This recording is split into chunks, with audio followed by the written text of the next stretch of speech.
Pag-usapan natin itong, si Jack Argota at, yung kanyang pagpo-post ng sakit ni Bongbong Marcos.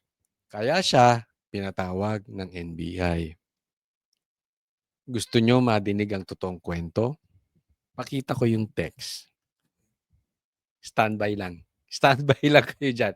Standby lang, ha. Bubuuin natin yung kwento. Okay?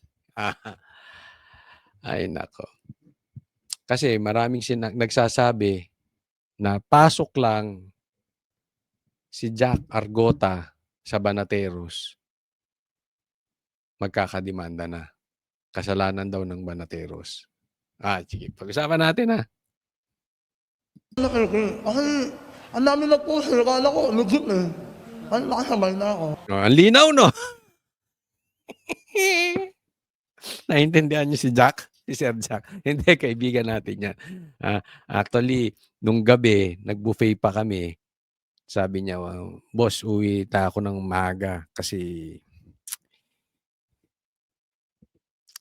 meron pa akong NBI. No? So, gusto nga namin siyang samahan, pero sabi niya, kaya niya na yan. Okay, so, kaibigan, kaya kung binibiro ko siya nung pagkabingot niya, tanggap niya yun. Sa amin, biruan talaga namin yan. Ha? So, hindi po natin ino-offend. Sa katunayan, natutuwa nga kami sa kanya. Engagement, gano'n. Mismong ang content creator na si Jack Argota o kilala rin bilang Sir Jack ang nagsabi for the views lang ang ipinost niyang medical certificate umano ni Pangulong Bongbong Marcos. Kasi ano yun eh, nila-enhance ko lang kayo GPT. So, kung ano lumabas na, pinost ko na lang. Tawa-tawa pa ang social media personality nang dumating kanina sa tanggapan ng NBI. Ito muna pag-usapan natin, okay? Sabi kasi nila, napasok lang si Jack sa Banateros, puro demanda na. Ang masasabi ko dyan, una, buti nga sa'yo. Kaya ito ipinasok dahil lahat nung sinasabi, pati nga sinasabi namin pati sinasabi ng Banateros na hindi naman sinabi ni Banat Bay. Si Banat Bay ang nadidemanda. Kaya ipinasok, si Banat Bay nagpasok dito eh. Kaya niya pinasok yan para siya naman ang mademanda. Buti nga sa'yo. Pero kidding aside.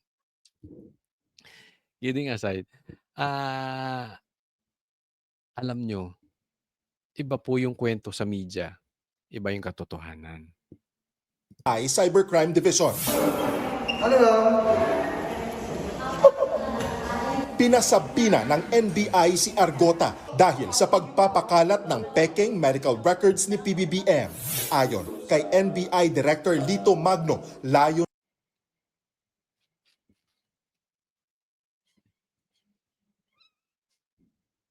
Ba't ganyan ang ngiti mo? Wala lang.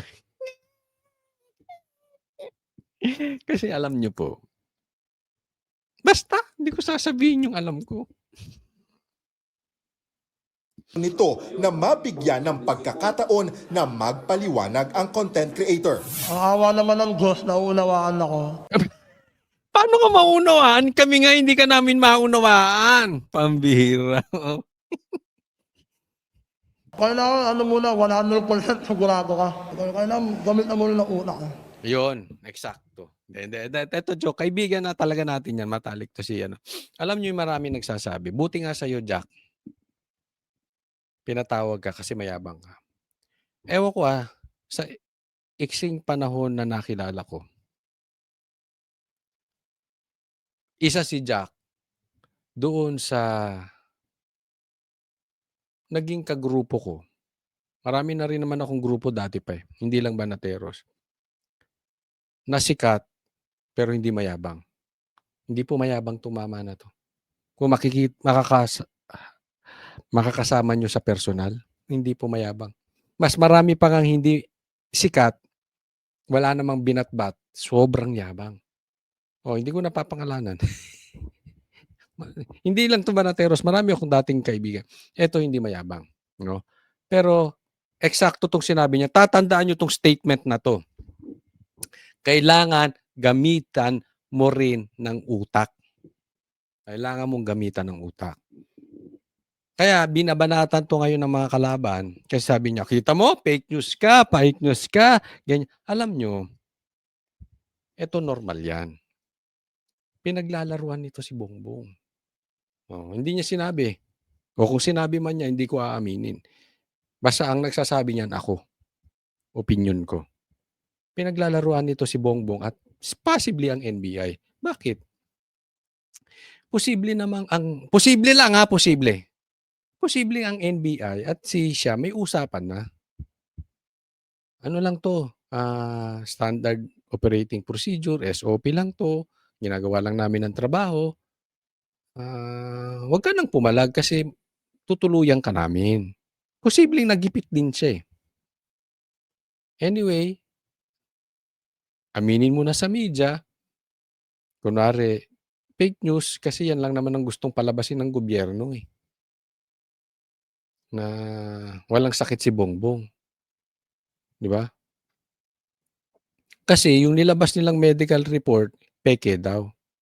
Ang tanong, 'di ba? Eto tanong. Bakit hindi sila maglabas ng medical bulletin? Yung totoo. Nagigets nyo?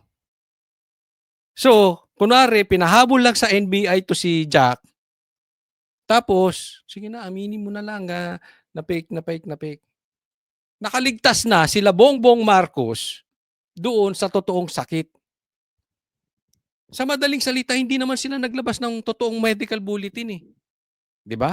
Bakit hindi sila makalabas ng totoong medical bulletin? Dahil may sakit si Bongbong na malubha. Kasi kung hindi malubha ang sakit ni Bongbong, naglabas ng official record ang St. Luke's. Nagigets nyo? Ba't hindi nila kayang maglabas? Ang strategy nila, palabasin lang fake news. Pero ayaw nila maglabas ng katotohanan. So, possibly nagkaroon ng agreement sa NBI. Hindi ka namin tingnan nyo. Pustahan tayo, hindi magkakakaso si Jack. Pustahan? Banateros ini. Unless, bakbakan niya si Bongbong Marcos ng, hindi fake news yung lumabas. So, ano ginawa ni Jack? Ginamitan niya rin ang utak. Yan yung sinasabi niya. Magigets nyo? Pero ang itatanong nyo, asan yung totoong medical report? Bakit takot kayong maglabas? So, hindi fake news ang Banateros. Hindi fake news si Sir Jack. In my opinion, ginamit lang niya utak niya.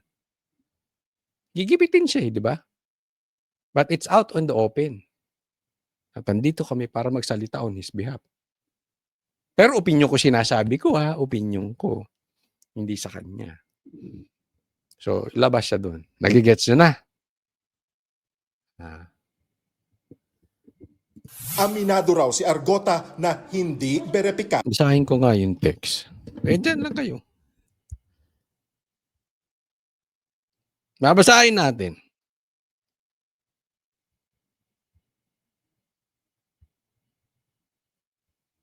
Diyan lang, huwag kayong aalis. Babasahin natin.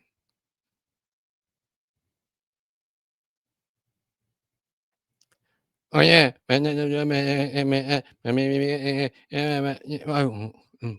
Pati yung text niya mo medyo kaya nga dami hindi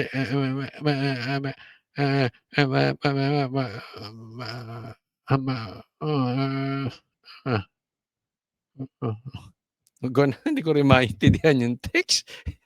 May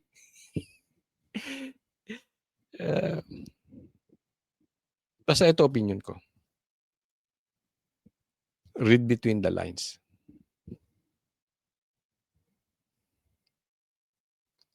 Alam namin ang totoo. Ang pinakalat niyang medical record ng Pangulo.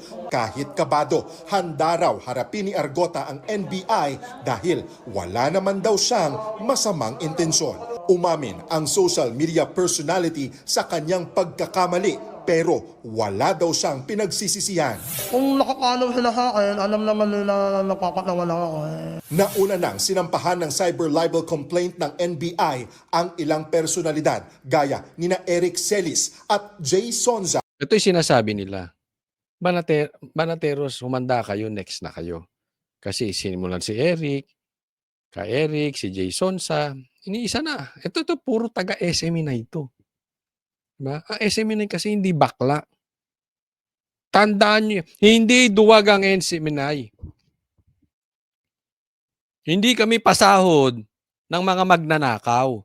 Kaya pansin nyo, si Ka Eric, si Jason sa, tapos ngayon si dati si Banat Bay, ngayon si Jack Argota. Puro SME na, di ba? Okay lang yun. Bakit? Nauna na yung puno natin. Sino? Si PRRD. Kinulong na rin si Pastor Kibuloy. Ganyan naman eh. Pag hindi ka nila kayang hawakan sa liig, sigipiting ka. Pero okay lang yun. Part of yan eh. Diba? Pero tatandaan ninyo, hindi kami mukhang pera mga animal. Hindi kami katulad ng ibang media, mainstream media, bumabaluktot dahil pera-pera. Yung iba dyan, pag-aari pa nung hari ng buhaya.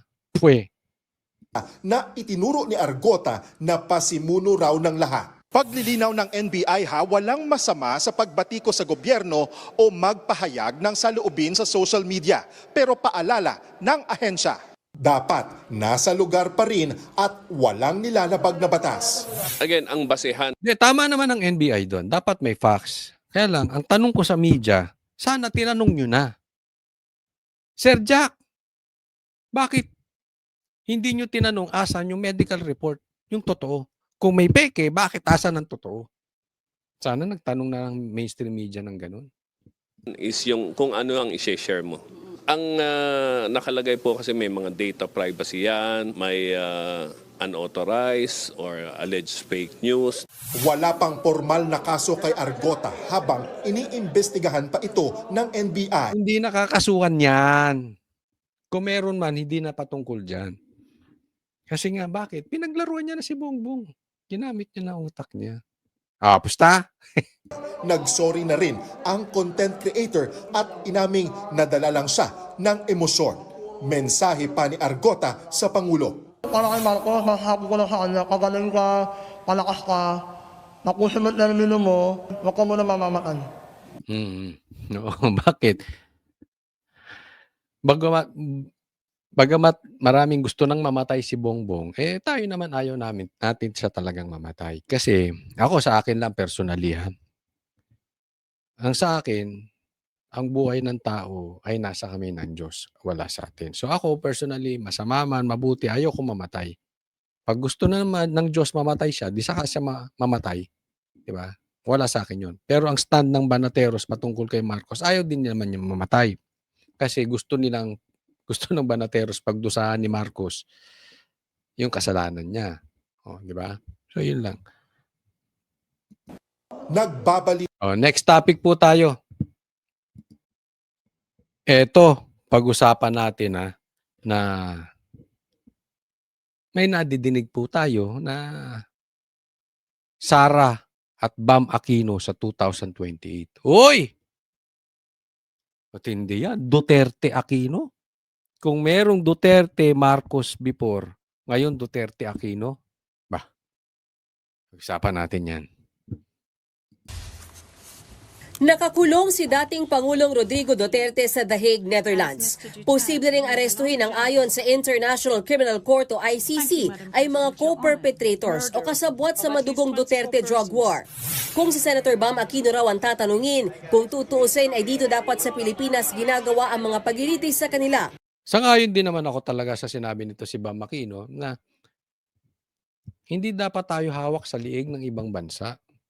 Ang problema sa atin, itong si Bongbong Marcos at saka mga dilawang tae na mga kasamahan mo, Bam Aquino, kain suka. Diba? Sinuka nila si Bongbong Marcos.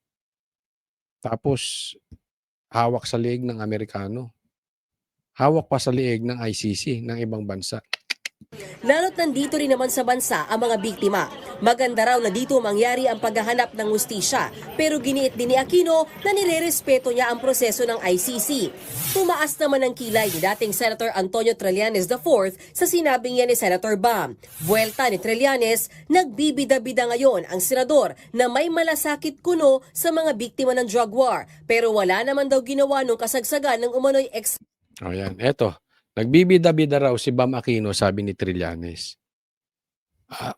Eto, panawagan ulit sa Dilaw. Kung meron kayong kukuhaning kasama nyo, yung may ambag, si Risa at si Trillanes, liability po yan sa inyo. Hindi nga nanalo itong si Trillanes sa Caloocan na mayor. Walang maiaambag sa Dilaw yan. Walang maiaambag sa pink. Kung ano man ang kulay na gusto nyong gawin, kayong mga nandya dyan, walang maiaambag si Risa at si Trillanes sa inyo. Ba't hinahayaan nyo magsalita yung ganyan? Eh si Bam, kahit ayaw natin sa kanya, alam nyo, Aquino pa rin. May hatak yan. May boses yan. May bilang yan. Si Risa, si Trillanes, walang hatak, walang boses, walang bilang. extrajudicial killings. Tanong pa ni Trillanes kung totoong naniniwala si Senator Aquino na sa Pilipinas dapat litisin ang mga EJK cases, kinasuhan niya ba si dating Pangulong Duterte at iba pa nitong kasabwat noong panahon ng war on drugs? Dagdag pa ng dating senador, nagpapapogi lang ba sa Duterte supporter sa Senator Bam kapalit ng mga nagsasakripisyo? Insensitive daw yan at napaka-unfair. Dahil daw sa sinabi ni Aquino, napatunayan daw Ate, balikan muna natin ito, ha? Nagpapapogi daw, hindi kinumpleto nung News 5 eh. Nagpapapogi lang sa mga DDS yan. Hindi nyo ba naisip? Pwede rin Duterte, Bam Aquino, di ba? Malakas yan. For sure. Pag nagkaroon ng Duterte, Aquino, may problema ang Marcos. Hindi ko sinasabing sang-ayon ako. Pero ang sinasabi ko lang dito, posible. Diba?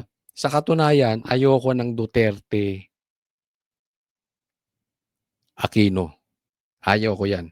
Kasi sa tingin ko, kaya namang manalo ni Sara nang walang Aquino. Pero, pumupustura din ang BAM sa Duterte, ha? Tatandaan natin, isa sa malaking problema natin, Marcos, para tuluyan na matigbak yan. Pero ako, ibang gusto kong katandem ni VP Sara. Hindi si Robin, hindi si Amy. Saka ko na ilalabas sa tamang panahon. Dahil daw sa sinabi ni Aquino, napatunayan daw na nagsasabi ng totoo si Trillanes sa pahayag niyang hindi raw isusuko ni dating VP Leni Robredo si Duterte sa The Hague. Nabash pa nga raw siya noon ng supporters sina Aquino at Robredo. Ganito rin ang naging sentimiento ni dating Commission and Audit Commissioner Heidi Mendoza. Giit niya, ignorante ang senador kung bakit may ICC.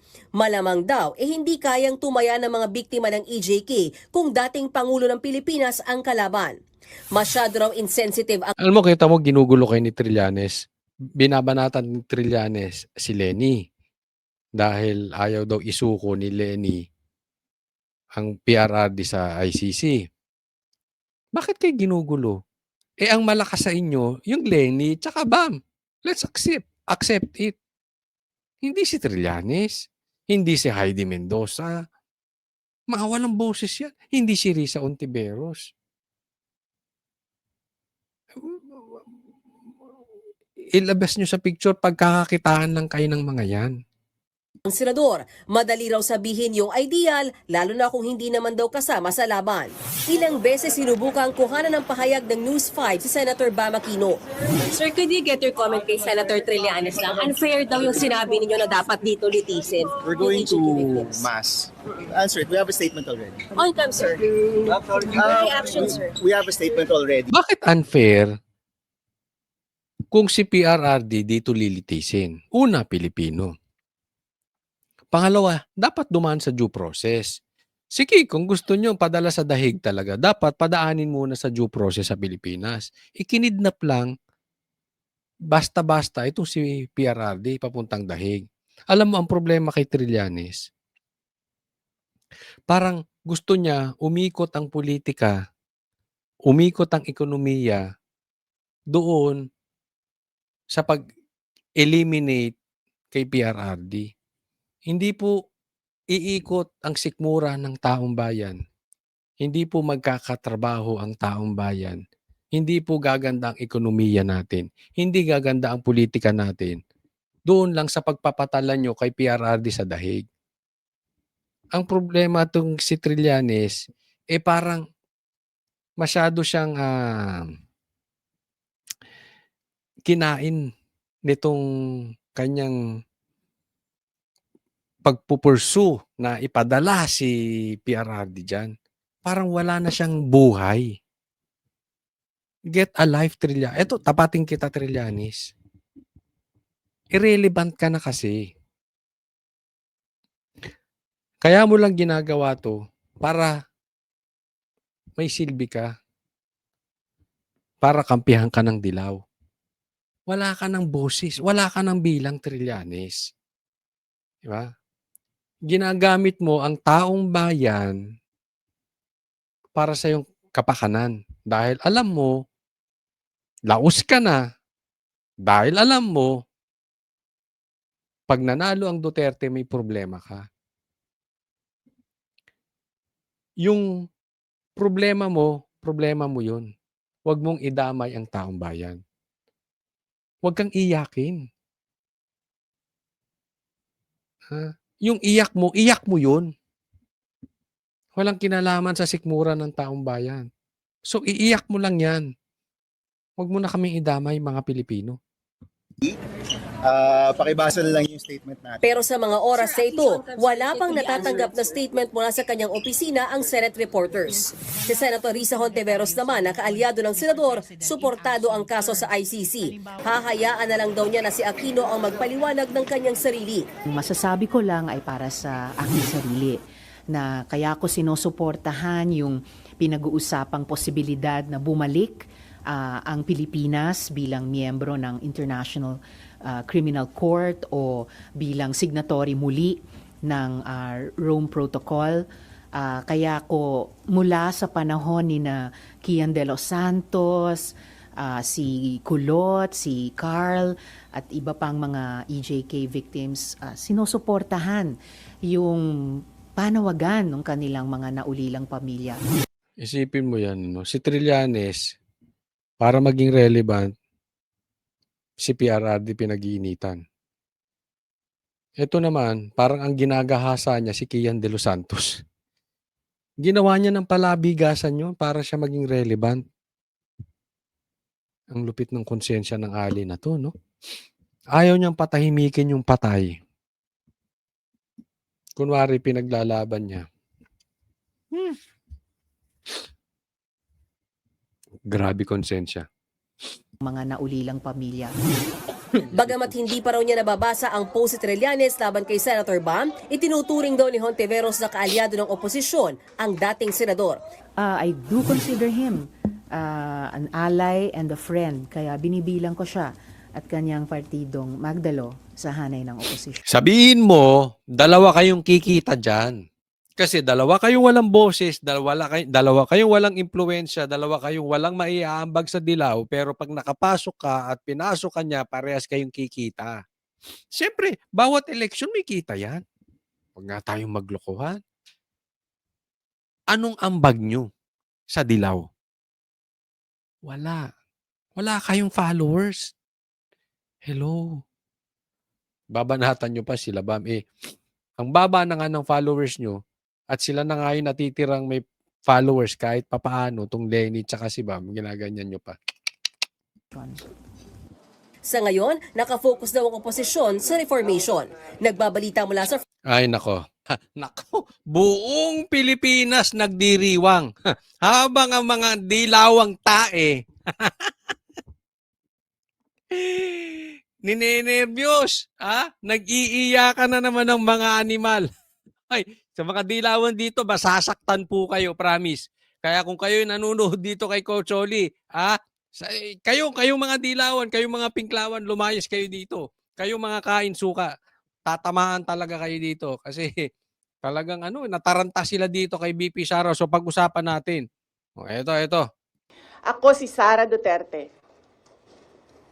tatakbo bilang Pangulo ng Pilipinas. Yun! Ako si Coach Oli. Tatakbo ng marathon bukas. Uy, abangan ninyo. Pagtakbo ni Coach Oli, abangan po ninyo yan. Pero, this is legit. Okay? Nagdeklara na po si BP Sara bilang tatakbo sa 2028 as President. Ito po. Baka hulugan po ito. Okay, alam ko naman napanood nyo itong kanyang speech. Bigyan natin ng komentaryo. Bakit ito napaka-importante? Alam nyo, marami tayong kakilalang DDS. Talagang gustong-gusto si BP Sara. Actually, 2022 pa lang gusto na siyang tumakbo bilang presidente. 'Di ba? Okay. Pero naudlot ito dahil ipinasok ang Marcos. Punyemas na mga Marcos yan sa buhay. Alam mo, ako talagang inis na ako dito sa mga Marcos na ito. Wala silang naidulot na mabuti sa Pilipinas. Parang nilagay kayo ng kaaway sa Pilipinas para pahirapan ng mga Pilipino. Kayong mga Marcos. Anyway, naudlot. Eto tuloy na. Pero marami sa DDS. Umamin kayo. Including me. Gustong-gusto si Sara, pero minsan nagtatampo. Bakit? Kasi pag ganon-ganon. Di ba? Tatakbo siya, hindi. Tatakbo, hindi. Tatakbo, hindi. To the last minute, nung 2022, biglang nag-cancel. Ngayon, alam natin tatakbo, pero hindi pa rin natin siguradong sigurado. So maraming mga DDS talagang inaantay ito. Although we know tatakbo ito. Pero syempre, iba yung diniklara. Baka mamaya, hindi na naman tumakbo. Magkalo, leche-leche. Oh, di ba? So ito, nagdeklara na. Yaan po ang gusto namin sa tatakbo. Alin? Decisive. Panalo tong ginawa ni BP Sara na ito. Nagdesisyon agad. Tinuldukan na yung mga usapin. Bagamat alam natin, wala namang nasurpresa dito sa ginawa niya, pero nilinyahan na niya. Dito ang mga dikolor. Dito yung mga kain tae. Dito yung mga kain suka. Itong ginawa ni BP Sara, naglinya siya. Saan ka? Sa kurakot? Sa magnanakaw? Sa adik? O yung mga galit sa adik? Yung mga galit sa NPA? Ito ang linya ni BP Sara. Mahigit 2 taon bago ang eleksyon 2028, idineklara na ni Vice President Sara Duterte ang intensyong tumakbo sa pinakamataas sa posisyon ng bansa. Sabi ng bise, kinailangan niya ng 47 taon para maintindihan na ang kanyang buhay ay hindi lamang para sa kanya. Unang umugong ang Ito, okay? This is I'm very, very proud of. At paulit-ulitin ko po sa inyo. Hindi namin sinuportahan si Bongbong Marcos. Ang Banateros hindi sumuporta kay Bongbong Marcos. Nakinig kami kay PRRD. And we prove it. Tama yung aming desisyon. But anyway, nandito na tayo. Di ba? Maraming nagsasabi, bakit ang aga mag-announce ni BP Sara? 2 years and 3 months pa bago 28 election ba't siya nag-announce? Maraming nagsasabi, ganito, ganyan, ganito, ganyan. Pero ang pinakadahilan dito, pakinggan po natin, ito ay napaka-importante. Maraming nagsasabi na yung mga front runner, yung mga nangunguna sa eleksyon, mataas sa survey, tapos unang nag-announce, lahat po talo. Oh. Kaya bakit maaga nag-announce si Sara? Bakit siya nanguna? Talunan yung mga yun, yung mga nag-announce, di ba? Dati. Ang kaibahan po kasi kay BP Sara, nung nauna siya nag-announce, binabanatan na siya. Kasi yung iba daw, pag nag-announce ka na, babanatan ka ng maaga. Bago pa mag-eleksyon, durog ka na. Ang kaibahan ni BP Sara, pagka Vice President pa lang niya ng 2022, 2023, binabanata na siya. At nananatiling mataas sa survey. Nakita niyo yung difference? Ibig sabihin, yung mga blows kay BP Sara, walang epekto. Bakit? Bukod sa siya'y Duterte, bukod sa marami siyang nagawa, dahil sa mamang ito, nakatulong. Bakit mataas si BP Sara? Dahil sa mamang ito, si Bongbong Marcos. Dahil sa sobrang sama ng panunungkulan nito si Bongbong Marcos. Talagang kahit anong tira kay BP Sara, mataas pa rin sa survey. Kaya iba po ito si BP Sara compared dun sa mga natalo na binanata ng maaga.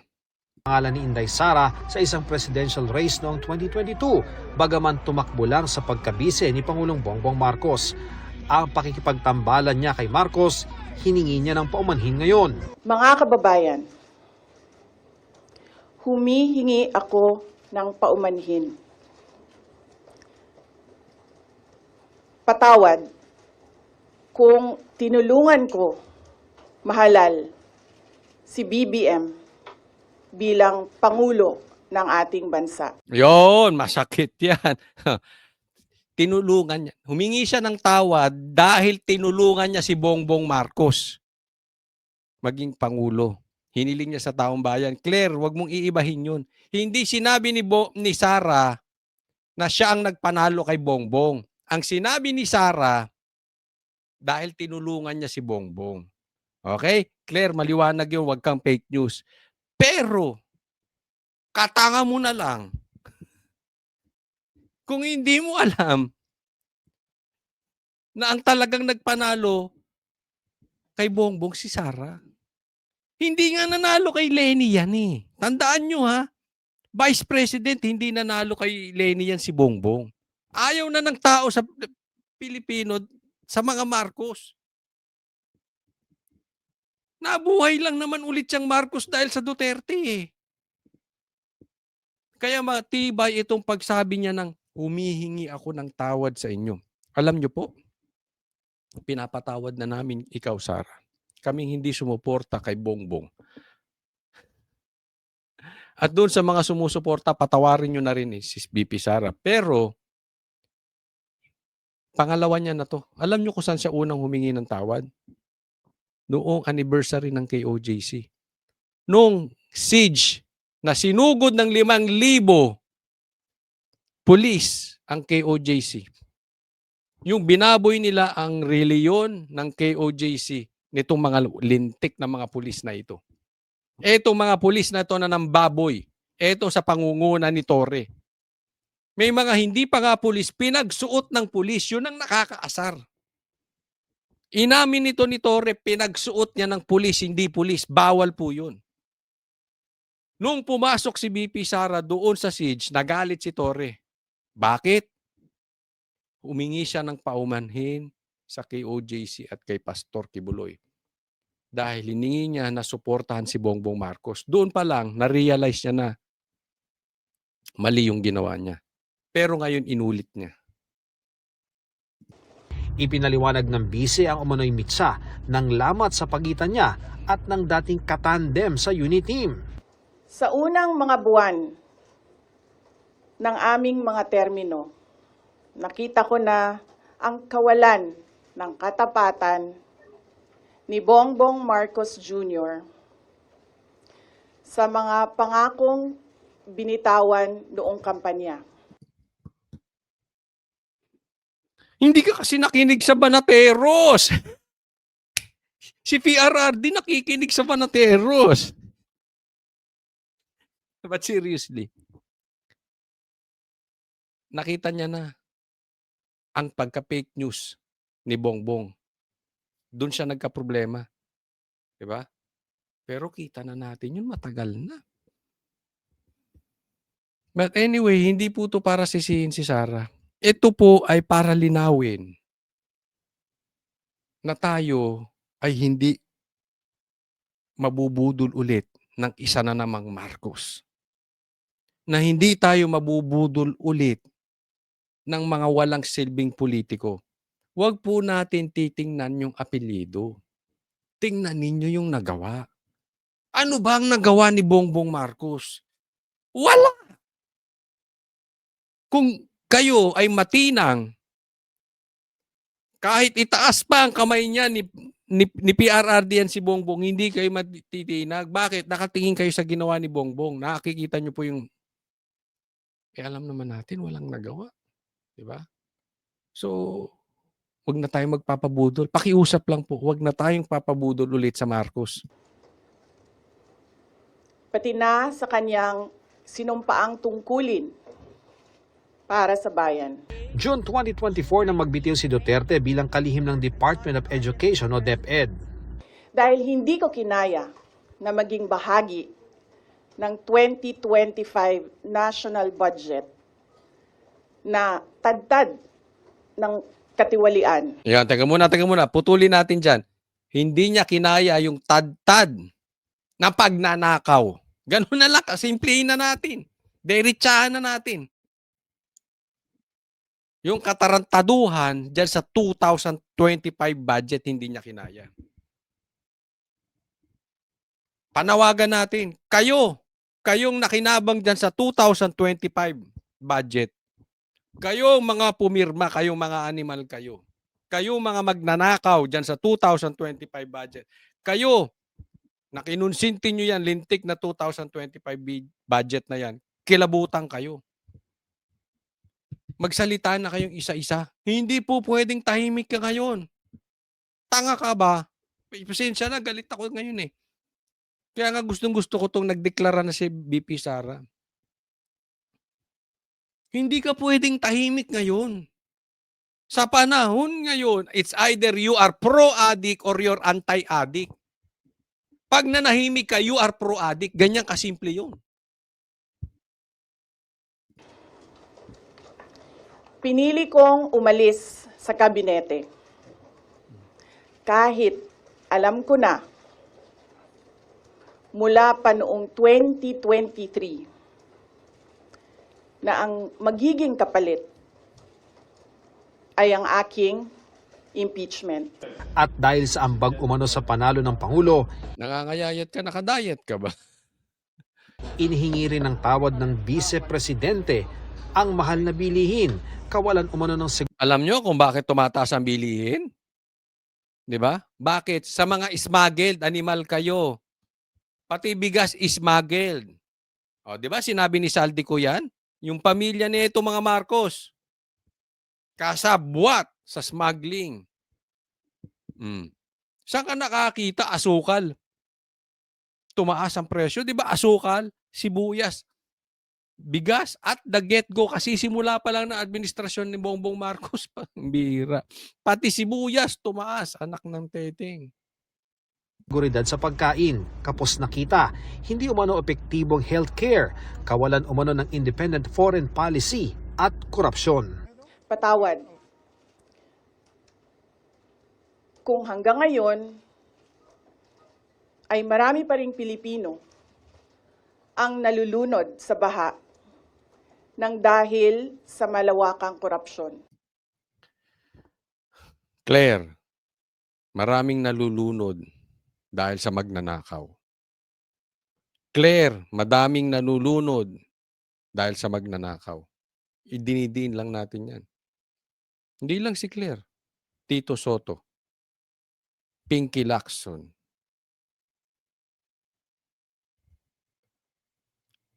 Mga congressman. Romualdez. Dizon. Kayo. Lahat kayo na hinaharangan nyo ang investigasyon para matukoy kung sino magnanakaw ng ghost projects. Maraming nalulunod. Di ba kayo nakukonsensya? Talaga bang asal animal na kayo? Dito sa Pilipinas, umiiwas ang mga politiko na magdeklara ng maaga ukol sa kanilang mga plano sa eleksyon sa pangambang siraan sila ng mga kalaban sa politika. Pero sabi Yun yung sinasabi natin, iba po yung kay BP Sara. Kasi na-survive niya na. Ang tagal na siyang binabanatan. ni Vice President Sara Duterte, hindi na ang pagsira sa kanyang pangalan ang pinangangambahan niya, kundi ang kinabukasan ng bansa. May takot ako para sa susunod na henerasyon.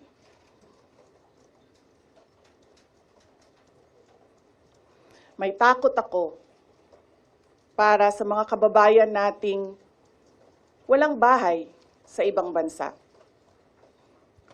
Walang pangalawang pasaporte. Ayan, teka muna.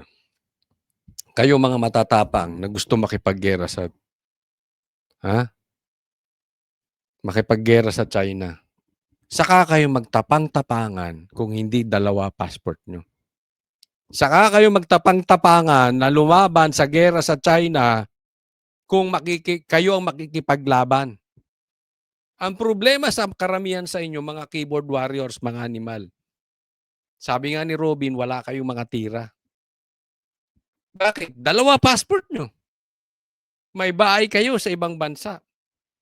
Yung mga anak ninyo, pamilya nyo nasa ibang bansa. Katulad yung mga duwag. Hindi ko sinasabi yung mga OFW yung duwag ha.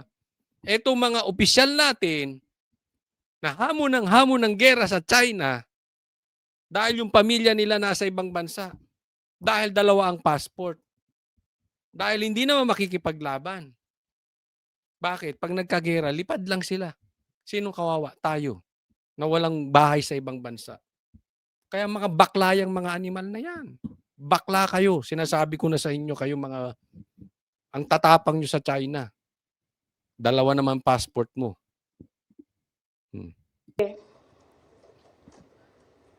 Walang ibang matatakbuhan kundi ang Pilipinas.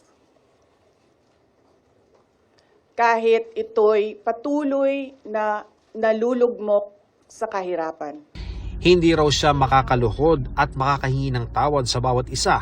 Kaya sa halip, I offer my life, my strength, and my future in the service of our nation. inanunsyo niya ang desisyon sa gitna ng bagong impeachment complaints na kinakaharap niya sa Kamara. At halos 1 linggo bago ang confirmation of charges hearing sa kaso ng amang si dating Pangulong Rodrigo Duterte sa International Criminal Court. Marami mang gustong magtanong sa bise, hindi Yan, teka muna ha. Okay, dito simulan natin. Maraming kumu-question. Okay, kay BP Sara, yung timing ng kanyang announcement. Una, masyadong maaga.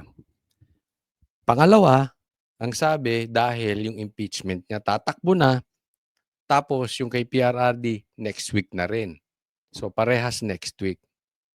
So sinasabi niya, kinokontrol ni BP Sara yung mga congressman na didinig at pipirma doon sa impeachment ni BP Sara. So sa madaling salita, minamanipula niya yung mga congressman. Eh ano ngayon? Di ba? Eh ano ngayon? Gaya ng sabi ko, it's about time. Linyahan na natin. Ikaw ba ay pro-addict o anti-addict? Ganyan lang kasimple ang buhay. Yung ginawa ni BP Sarang announcement, naglagay siya ng linya. Ikaw ba ay pro-magnanakaw o anti-magnanakaw? Ganun kasimple yun. Alam mo, mas gusto ko ng ganun. Alam mo, mas natuwa ako kay BP Sara. Alam to ng mga kapwa ko bananteros. O medyo may ano ko, ba't naman dapat. Sabi ko nga, dapat tapos na yung, alam nyo yung nagsalita si Amy Marcos ng bangag-bangag-bangag yung kapatid niya. Kung gumalaw si BP Sara, tapos na yun. Hindi ko sinasabing gagalaw ng illegal, ha? Gagalaw siya sa tamang paraan. Kung lumabas na siya ron, tapos na yun eh. Sigurado maglilipatan na may impeach si Bongbong. Diba? But anyway, nangyari na yun. But this time, eto na antayan. Kumbagat sa buhay ng tao, hindi ka pwedeng maligamgam. Sinusukan ng Panginoon yung taong maligamgam. Diba? So ngayon, may linya na. Papabor ka ba sa adik o hindi? Ano lang kasimple. Ngayon, etong ginawa ni BP Sara, I strongly believe, ito ang mag-uuwi kay PRRD. Sooner or later. Bakit?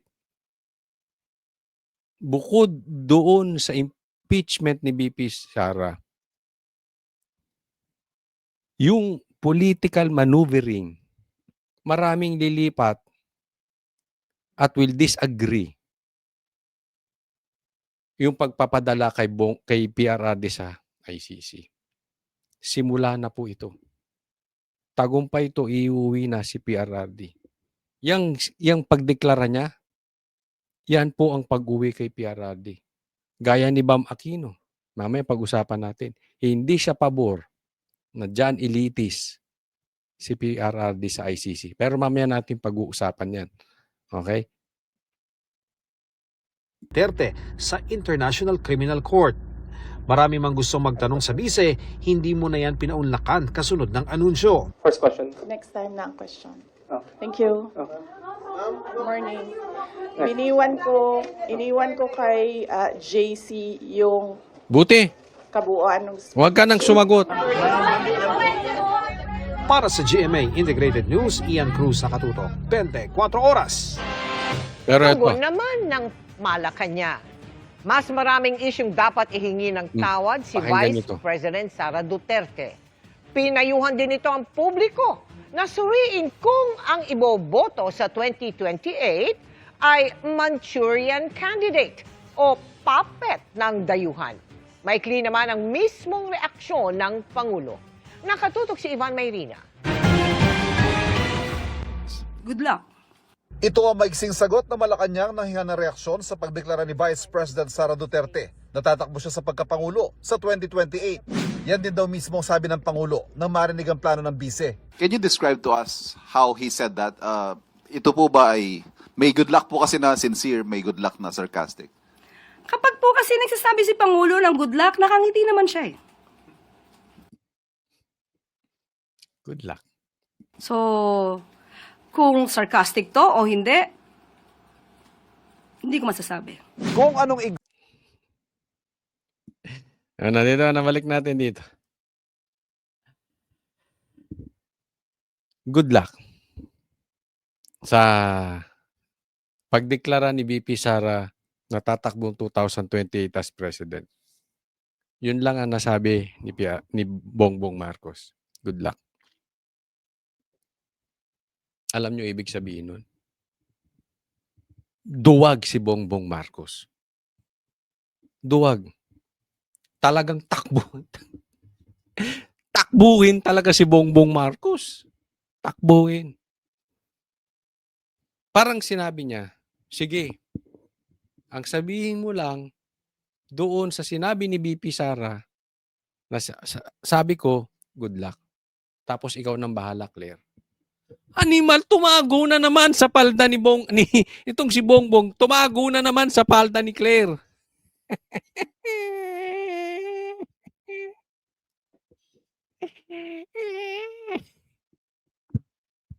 Yung good luck na yan, atras buntot. Atras betlog. Duwag si Bongbong Marcos. Yan lang po, ganun lang kasimple. Kasi pwede niya namang sabihin na karapatan niya yun, yung ganyan-ganyan. Hindi. Hindi siya nagsalita. Para na lang, hindi niya na kailangan ipagtanggol yung sasabihin niya. Si Claire na lang ang bahala. Kung sarcastic to o hindi ko masasabi. Kung anong igsi ng mga katagang good luck na tugon ng palasyo sa deklarasyon ng bise, ay siya namang haba ng sagot ng palasyo sa paghingi ng paumanhin ng bise sa pagtulong anyang mahalal bilang Pangulo, si BBM. Ang taong bayan ang naghalal kay Pangulong Marcos Jr. Sinabi ba ni Sara na siya naghalal kay Marcos? Ang sabi lang niya, Humingi siya ng dispensa dahil tinulungan niya si Bongbong Marcos mahalal. Hindi niya sinabi, ako naghalal kay Bongbong Marcos. Ang tanga nitong abogado na ito. Paano naging abogado to? Kung ano man po ang natulong niya, pareho naman po sila nagtulungan dahil ito ay unity team. Anong naitulong ni Bongbong Marcos kay Sara? Ang tanga.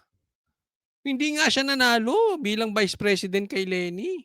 Kaya wag niya pong solohin ang credit kung nanalo man ang Pangulo. Hindi niya sinusolo, tanga.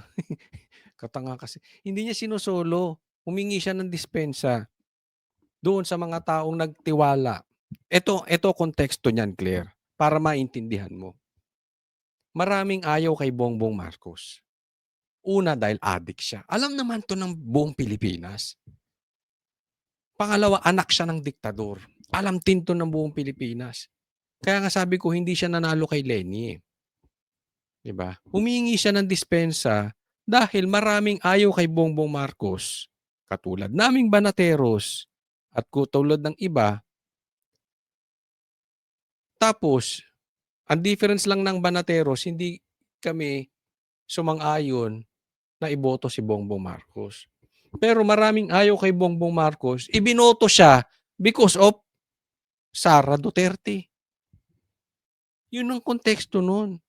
Paminsan kasi, pag galit tayo, yung logic natin, yung talino natin nawawala. Matalino naman to, abogado to eh. Kaya lang siya nagmumukhang tanga kasi inuuna niya yung galit. Hindi po yun ang ibig sabihin ni Sara. Dahil pinagkatiwalaan siya. Halimbawa, may nagbenta sa'yo ng bahay, ng lupa. Dahil kaibigan mo yung nag-ahente sa'yo. Yung pala, peke. Peke yung titulo.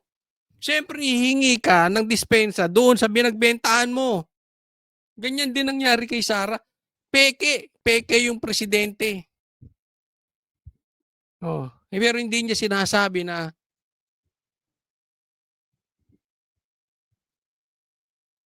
siya ang nagluklok kay Bongbong Marcos as president. Tanga. Sila nagtulungan dahil ito ay unity team. Kaya wag niya pong solohin ang credit kung nanalo man ang Pangulo. Kasunod nito ang mahabang listahan ng mga mas dapat daw hihingi ng tawad ng Vice Presidente. Una na riyan, ang katiwalian ay binabato niya sa administrasyon. Pinag-uusapan po ba ang korupsyon, ang katiwalian? Siguro po dapat mauna muna na ihingi niya ng tawad kung ano man ang mga issue ng korupsyon at katiwalian at di umanong paglulustay ng confidential funds ng kanyang dalawang Magkano confidential funds ni Bongbong?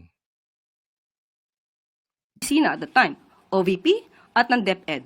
Dapat din daw humingi ng tawad ang bise para sa mga extrajudicial killings, sa pagbabanta sa buhay ng Pangulo, sa pagpapakalat ng fake news, sa palpak daw na pamamalakad sa DepEd at ang paninira raw sa administrasyon.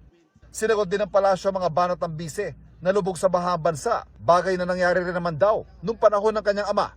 May komento rin ng palasyo sa mga nagsasabing ang anunsyong ito ay hakbang para protektahan ang sarili mula sa inihaing impeachment complaint laban sa kanya.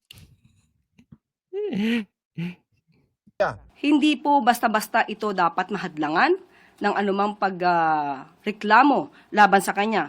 Isa siya na maituturing na politician.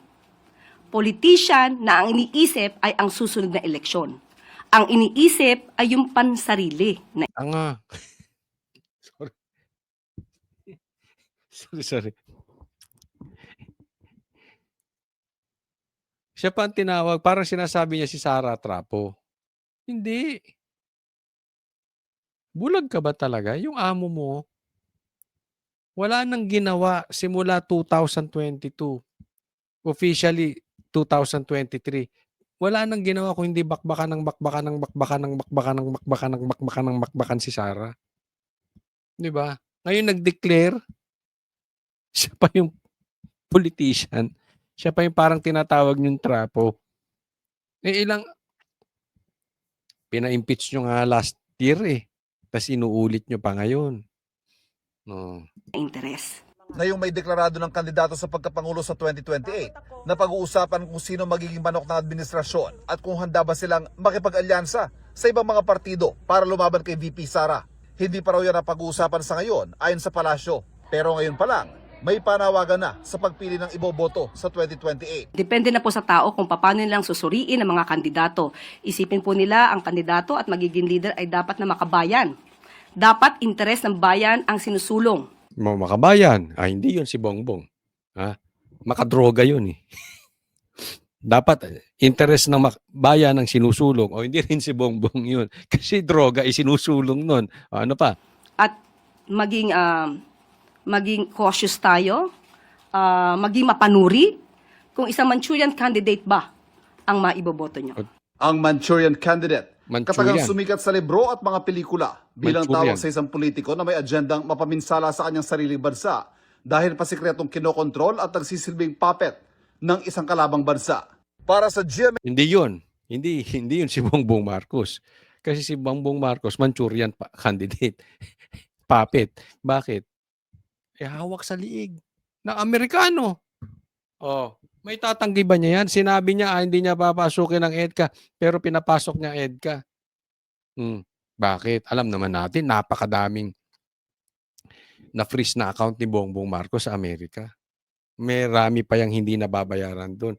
Meron pang alam natin, yung yaman niya ay nasa hawak ng Amerika.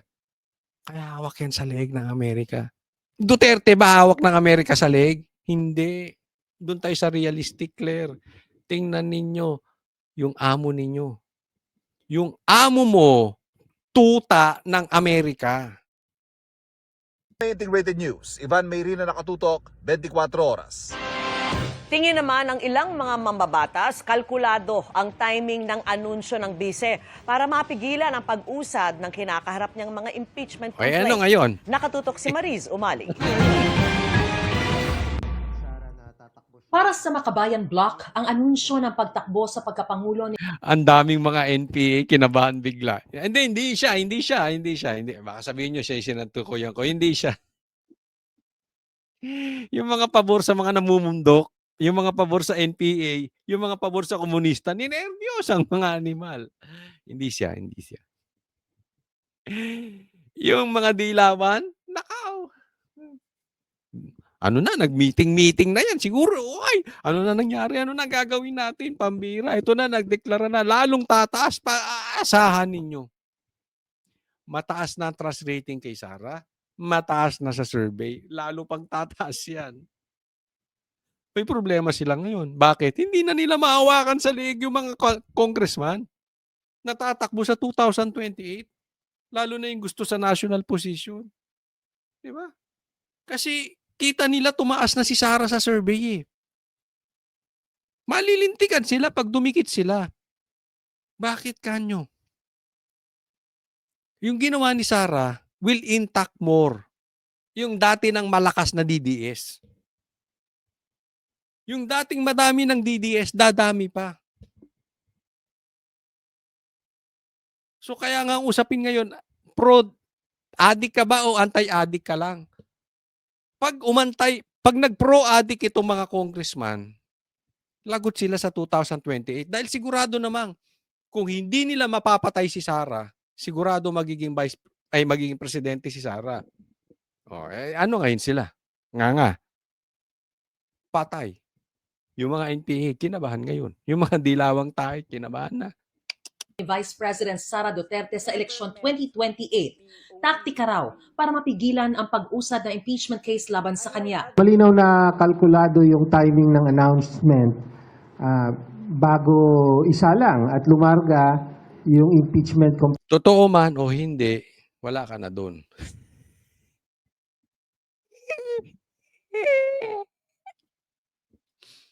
Yung mga iiyakin. Naglabasan yung mga iiyakin. Complaint laban sa kanya sa Kongreso. No, siguro tingin niya matatakot niya, masisindak niya ang mga kongresista dahil patakbo siyang presidente. Pero makikita natin na dahil napakatibay ng batayan sa kanyang impeachment, hindi ubra yung ganyang mga gimmick at malalantad muli, no, ang kabulukan sa ginawa niya sa confidential fund. Yun. Sige, paniwalaan mo yung sinasabi mo. Sige, paniwalaan mo yan. Alam naman natin na una, walang boses to. Pangalawa, alam naman natin hindi ganyan mag-isip ang mga politiko. Andun sila sa sigurado. Huwag na natin itanggi yan.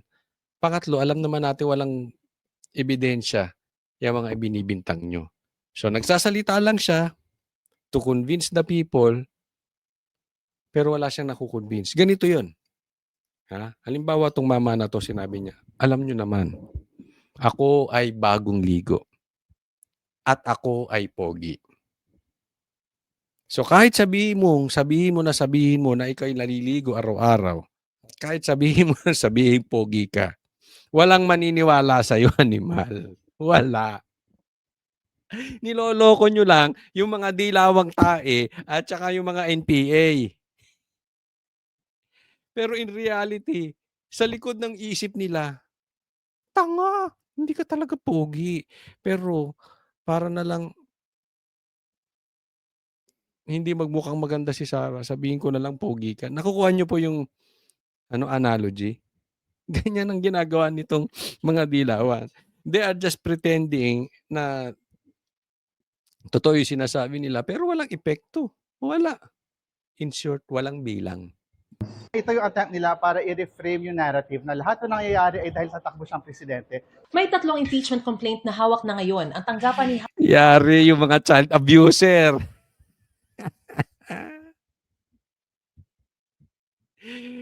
Himas rehas kayo. House Speaker Bogie D. at hinihintay na ma-refer sa House Justice Committee. Kabilang sa reklamo ang Alam mo, issue ng maanumalya umanong paggamit ng confidential funds ng OVP at DepEd. Umano'y panunuhol sa mga opisyal ng DepEd. Pagkontrata sa isang gunman para umano ipapatay ang Pangulo, First Lady at dating House Speaker. Hindi pagdeklara ng lahat ng kanyang mga ari-arian sa kanyang SALN at pagsusulong ng political destabilization at sedition.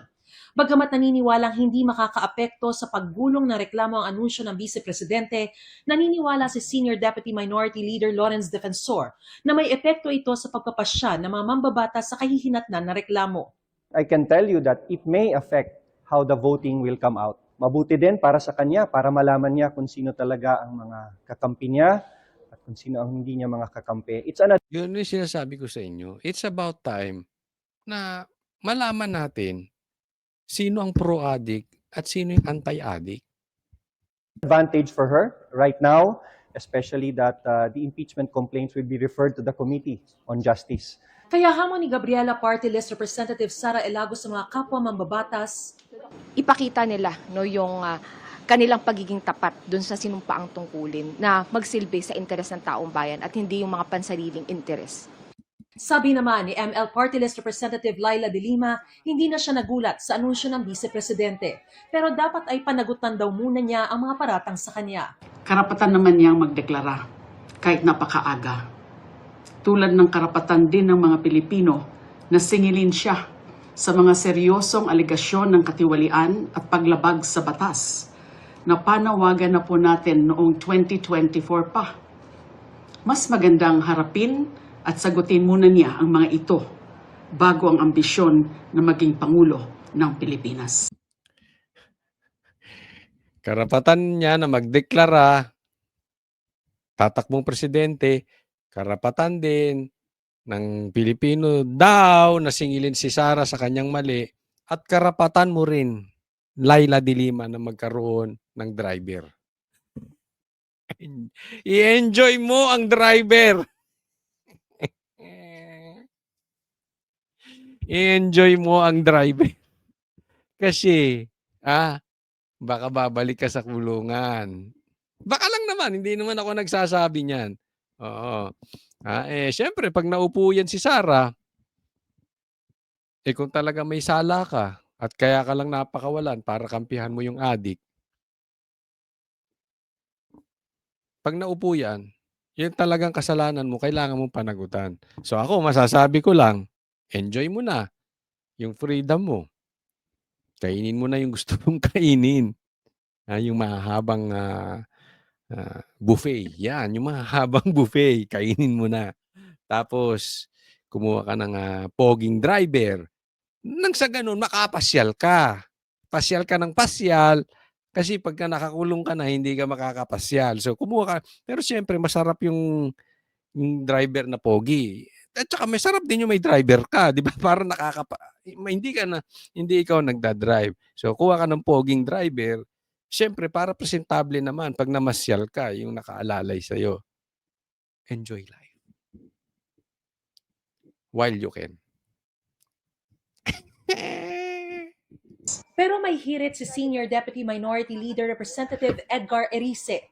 Kapag kinonvict si VP Sara, magagalit yung kanyang supporters, which is about 30+% ngayon, baka mag-gather pa ng public sympathy, baka kahit sinong Duterte ang lumaban, manalo. May hanggang Alam mo, yan yung sinasabi ko. Teka muna, huwag ka muna ito yung sinasabi natin. Tatandaan po natin. Paulit-ulit ko itong sinasabi.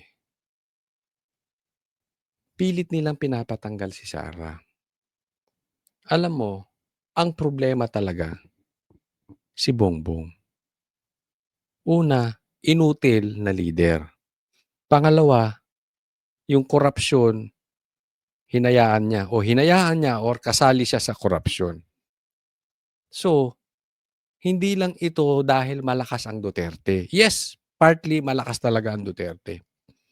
Pero alam nyo, kahit ma-impeach nyo si Sara, kahit sinong Duterte tumayo, kahit si Kitty, iboboto na ng tao. Bakit? Dahil ayaw na ng taong bayan sa kalidad ng leadership ni Bongbong Marcos. Dahil ang dami nang nalunod. Naiintindihan nyo po ang punto? Kaya kahit anong gawin nyo kay Sara, kahit patayin nyo si Sara na sana naman hindi kayo magtagumpay dahil alam ko isa yan sa plano ninyo, di umano. Maraming uusbong. Ang problema po ay hindi si Sara. Ang problema po si Bongbong Marcos. Inutil yung leader nyo.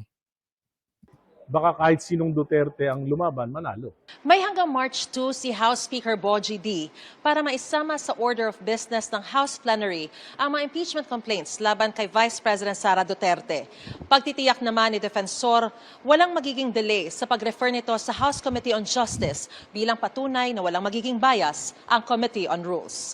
Para sa GMA Integrated News, Mariz Umali nakatutok, 24 oras. Matapos magdeklara ng kandidatura si Vice President Sara Duterte para sa pagkapangulo sa 2028, itinutulak na ni PDP Laban President at Senador Robin Hood Padilla ang tambalang Duterte at Senadora Amy Marcos. Ang iba pang mga political parties, wala pa raw na pag-uusapang pambato. Nakatutok si Mav Gonzalez. Kung malino na ang plano ni Vice President Sara Duterte na tatakbo siya sa pagkapangulo sa election 2028, ang tinatawag ni Senadora Risa Hontiveros na oposisyon, posibleng sa katapusan pa ng taon ang pinakamaagang makapagpasya kung sino ang magiging pambato. Sa ngayon, 2026, nakatutok ang mga reform-minded at opposition forces sa pagbubuo ng mas mahigpit pang pagkakaisa. Una sa lahat, Risa Hontiveros, tigil-tigilan mo yung kagagamit mo ng oposisyon. Paano kayo magiging oposisyon? Gusto nyo makitandem sa gobyerno. Paano kayo magiging oposisyon ni hindi nyo nga silipin yung ghost projects ng gobyerno? Lahat ng sabihin ng magpinsang magnanakaw, oo kayo ng oo. Tahimik kayo. Paano ka naging oposisyon? Mahina na talaga utak nito si Risa. Para pumili ng aming mga kandidato, whether by the end of the year or first quarter of next year. Ako muna ito lang ha. Pipili daw sila ng kandidato. End of the year or maybe next year. Okay. Alam mo ako sa totoo lang, gusto kong tumakbo tong presidente or vice president. Bakit? Siguradong talo. Oh, pustahan tayo. Siguradong talo. Alam mo makikinabang pag ginawa niyo tong kandidato ng presidente o vice president. Siya lang. Magkakapera siya eh. Magkakapera. Papayuhan ko kayo mabuti. Bagamat gusto ko siyang tumakbo para sure win na si Sara, pero kahit naman sino na ang tumakbo, sure win eh. Kukuha kayo ng lalaban kay Sara at gagawa kayo ng tandem na presidente, vice president na lalaban kay VP Sara. Kumuha na kayo, eto pakinggan yung mabuti. Kumuha kayo ng may ambag. Yung makakatulong sa inyo.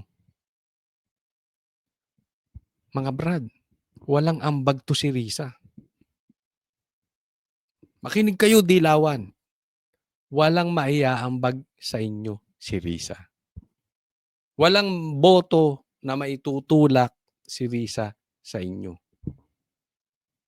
Walang boses, walang influence, walang karisma, may bagahing PhilHealth, may bagahing tanim witness, di umano.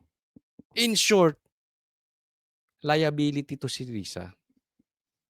Kung bubuo kayo ng tandem galing sa gobyerno at saka galing sa dilawang tae, kumuha kayo nung may ambag. Yung makakatulong. Hindi liability. Liability to si Risa. Next year. Sa mismong pag-uusap pa lang sa kanilang hanay, wala pa yung mga pangalang lumulutang, pero katangian pa lang na hinahanap sa pambato. Common values na nahanap namin sa aming hanay.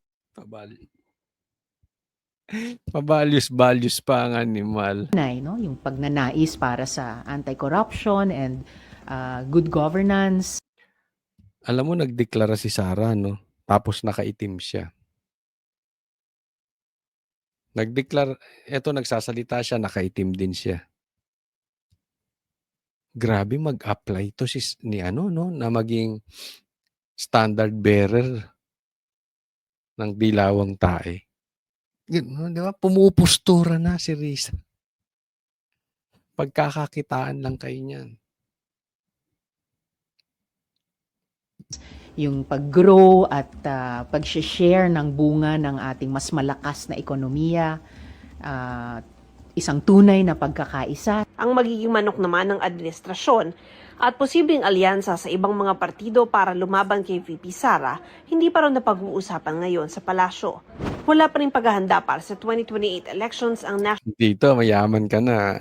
Sandal ka sa maleta. Si Itbulaga, sandal sa maleta. Hindi kaya nakukonsumisyon na yung asawa mo sa'yo. Nationalist People's Coalition o NPC. Ayon sa chairman nitong si Senate President Tito Soto, maaga pa rin aniya ayon sa Partido Federal ng Pilipinas na partido ni Pangulong Bongbong Marcos. Pero tiniyak niya magpapatakbo pa rin sila ng kandidato sa pagkapangulo sa 2028. Ang kilalang kaibigan naman ni Vice President Duterte na si Senador Amy Marcos, tinanong din ng media kung ano ang plano kasunod ng anunsyo ng bise. Talaga naman forever running mate ko naman talaga yan. Takbo, gapang, luhod, patayo, paupo. Hindi ko naman siya kailanman iniwanan. So open, ma'am? Ha? Open to Hindi siya nag-announce, muna siya. Kayo talaga. Ang presidente ng PDP Laban na si Senador Robin Padilla itinutulak ang tambalang Sara Amy sa 2028. Panahon na para maramdaman ng mga Pinoy ang girl power. Alam mo, eto sa akin ito si Robin ito yung kaibigan. Kakampi natin. Pero maling-mali si Robin dito. Alam mo, Banateros, pag tama-tama, pag mali-mali. Ganun lang kasimple yun. Di ba dati binabanatan natin si Amy?